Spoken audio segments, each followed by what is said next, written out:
ایسی آراء جن میں آپ بتا سکیں کہ ملک اقتصادی طور پہ کیسے آگے بڑھے گا، جمہوری طور پہ کیسے آگے بڑھے گا، اس ملک کے اندر پرائیویٹائزیشن ہونی چاہیے یا نہیں ہونی چاہیے، حکومت کا سائز گھٹنا چاہیے یا بڑھنا چاہیے، آزادی خیال ہونی چاہیے یا آزادی خیال صرف ایک خیال ہے، ان تمام چیزوں پہ ہر پارٹی کا موقف جب تک سامنے نہیں آئے گا، جب تک پولرائز نہیں ہوگا، مختلف آراء نہیں ہوں گی جو عوام کے سامنے پیش کی جائیں گی، تب تک وہ مارکیٹ پلیس جمہوریت کی نہیں پیدا ہو سکتی جس میں افضل سے افضل جو آئیڈیا ہے وہ سامنے آئے۔ اگر ہم سارے مل بیٹھ کے مان لیں تمام باتوں پہ، اگریمنٹ کر لیں، کنسنسس کر لیں، تو بتائیے اکاؤنٹیبل کون کرے گا؟ اسمبلی کے دونوں طرف اگر ایک ہی رائے بیٹھی ہو تو پھر اسمبلی کا مقصد کیا ہے؟ اسمبلی کا مقصد یہ ہے کہ عوام کے مفاد میں ایک پارٹی اپنا نقطہ نظر پیش کرے اور عوام کے مفاد میں دوسری پارٹی اس کا بھرپور تنقیدی جائزہ لے۔ لیکن جمہوریت کا بار بار ڈی ریل ہو جانا، جس کو میں کنونشن کہہ رہا ہوں، جس کو میں ایک براڈر اگریمنٹ جمہوریت پہ کہہ رہا ہوں، اس کا ہونا ضروری ہے تاکہ یہ جو ایکسپلائٹیشن ہے، جو آج کل لے دے ہو رہی ہے، جو معاشرے میں پولرائزیشن ہے، جو ایک ریشنل ڈسکورس کرنے کا امکان بھی ختم ہوتا چلا جا رہا ہے، اس کے لیے ہمیں ایک رواداری کی روایت، جمہوریت کی روایت قائم کرنے کی بہت زیادہ ضرورت ہے۔ تو یہ ہم اس کو میں مثال۔ اچھا، احمد بلال محبوب صاحب جو 2006 میں پاکستان پیپلز پارٹی اور مسلم لیگ نون کے درمیان لندن میں ایک میثاق جمہوریت پہ دستخط ہوئے تھے، چارٹر آف ڈیموکریسی جس کو کہا گیا تھا، جس کے 36 نکات تھے، آپ کے خیال میں جو 2006 کا میثاق جمہوریت ہے وہ کس حد تک کامیاب رہا، اور اگر یہ آئندہ الیکشن کے بعد ایک اور میثاق جمہوریت اس پر بات چیت شروع ہوتی ہے تو کیا وہ بھی کامیاب ہو سکے گا یا نہیں ہو سکے گا؟ بہت شکریہ حامد میر صاحب۔ میرے خیال میں 2006 کا جو میثاق جمہوریت تھا، اس زمانے کی دو بڑی رائیول پارٹیاں تھیں، پاکستان مسلم لیگ نواز اور پاکستان پیپلز پارٹی۔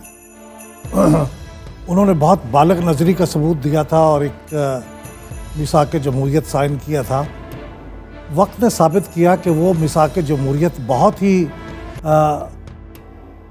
پاکستان کے مفاد میں تھا، جمہوریت کے مفاد میں تھا، لیکن وقت نے یہ بھی ثابت کیا کہ اس میثاق جمہوریت پہ صرف ان دو پارٹیوں کے دستخط کافی نہیں تھے۔ جب یہ دو پارٹیاں کسی چیز پہ متفق ہو گئیں تو پھر یہ کہیں سے فیصلہ ہوا کہ بھئی اب ایک تیسری پارٹی کو بھی ہونا چاہیے۔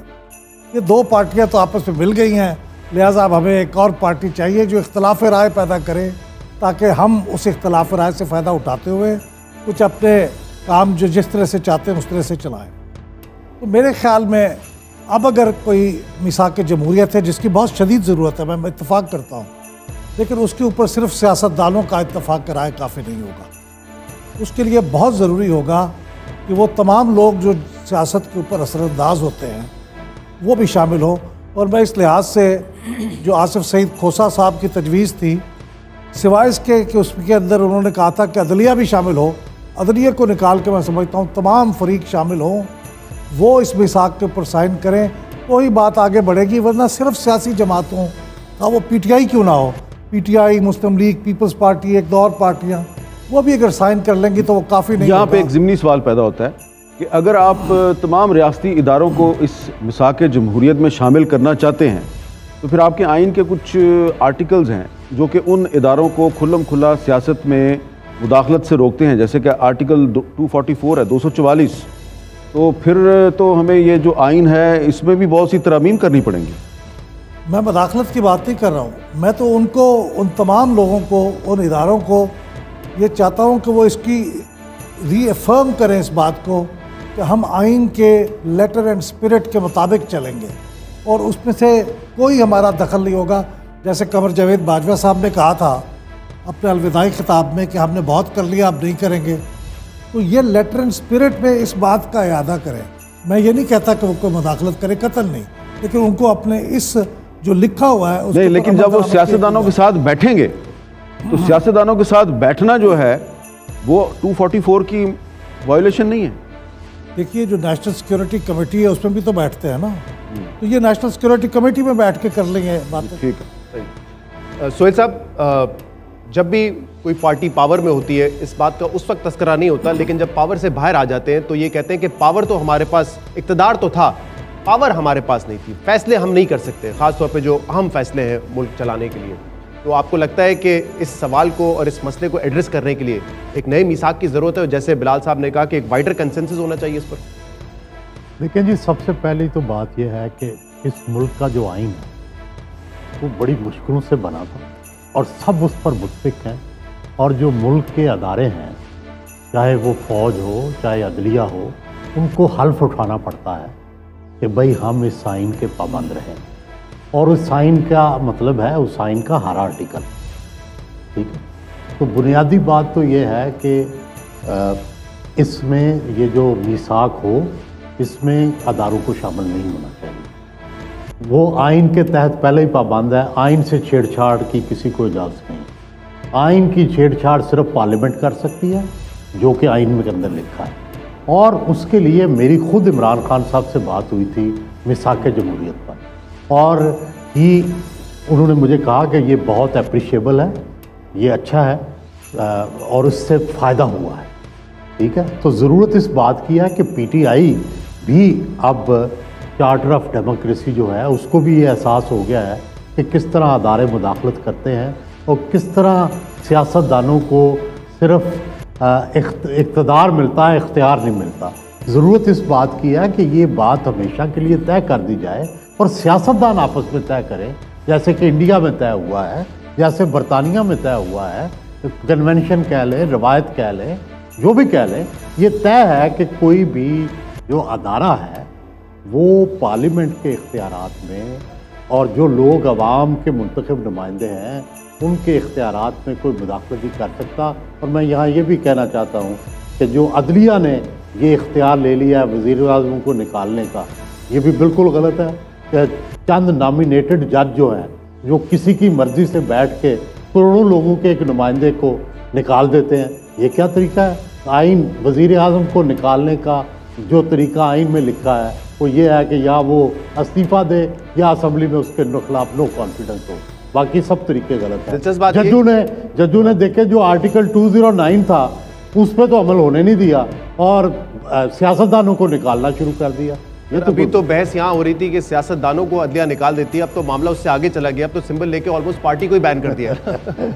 اچھا، اب اس پہ چودھری منظور صاحب آپ کا کیا خیال ہے کہ آپ کی پارٹی کی جو لیڈر تھی محترمہ بینظیر بھٹو صاحبہ، انہوں نے 2006 میں چارٹر آف ڈیموکریسی پہ دستخط کیے تھے، اس کے بہت سے نکات پہ عمل درآمد ہوا، جو کہ 18ویں ترمیم میں ہم نے دیکھا کہ اس کے کچھ نکات پہ عمل درآمد ہوا، لیکن آپ کو لگتا ہے کہ یہ جو الیکشن آ رہا ہے اس کے بعد دوبارہ سے ایک اور چارٹر آف ڈیموکریسی اور چارٹر آف اکانومی جو ہے اس پہ بات چیت ہونی چاہیے؟ کیا آپ کی پارٹی جو ہے وہ دیگر پولیٹیکل پارٹیز کو اس معاملے پہ ساتھ لے کے چلنے پہ راضی ہو جائے گی؟ بہت شکریہ حامد میر صاحب اور شہزاد اقبال صاحب، جیو کا بھی شکریہ۔ پاکستان پیپلز پارٹی نے یہ تاریخ سے سیکھا ہے، چونکہ ہم نے 4 مارشل لاؤں کے خلاف لڑائی کی ہے، ایوب خان کی مارشل لا کے خلاف، پھر یحییٰ خان، پھر ضیاء الحق اور پھر مشرف کی آمریت کے خلاف، اور وہاں سے یہ لرن کیا تھا۔ بھٹو صاحب کے پاس 2/3 اکثریت تھی، اگر وہ چاہتے سنگل ہینڈڈلی آئین کو اس وقت پاس کرنا تو وہ کر سکتے تھے، لیکن وہ کنسنسس کی طرف گئے، انہوں نے باقی پارٹیوں کو بھی شامل کیا، جس کی وجہ سے آج تک اس آئین کے اوپر اتفاق ہے۔ ضیاء الحق کے دور میں، مشرف کے دور میں، آپ کو یاد ہے جب ایل ایف او آ رہا تھا تو میں بھی اس وقت ممبر تھا، ہم نے 1.5 سال تو ڈیسک بجائے تھے، تو ہم کوشش کرتے رہے کہ یہ ایل ایف او اس میں شامل نہ ہو۔ اس وقت کی جو اپوزیشن تھی ایم ایم اے، اس نے بہت ساری ایسی چیزیں کر لیں، مان لیا، وہ پھر ایک معاہدہ ہو گیا، لیکن پاکستان پیپلز پارٹی نے اور مسلم لیگ نواز نے اس کو نہ مانا۔ پھر اس کے بعد یہ ایک چارٹر آف ڈیموکریسی ہوا، جس کا ہم نے جب دیکھا، ایک بار یہ بھی ہم نے اس کو دیکھا کہ کتنا عمل درآمد ہوا ہے، تقریباً 80% اس پہ عمل درآمد ہو گیا 18ویں ترمیم کے ذریعے۔ 18ویں ترمیم میں تو پاکستان پیپلز پارٹی کے پاس سنگل میجورٹی بھی نہیں تھے، 125 لوگ تھے، لیکن آصف زرداری صاحب نے کہا کہ نہیں، یہ کنسنسس کے ساتھ جائیں گے، ہم بہت ساری چیزیں نکالنا چاہتے تھے جو اس وقت نواز لیگ نہ مانی اور بعد میں اسی کا شکار ہوئی۔ ہم چاہتے تھے کہ 62-63 میں بہت ساری انٹروژن اور بھی بہت ساری چیزیں تھیں جن کو ہم نکالنا چاہتے تھے،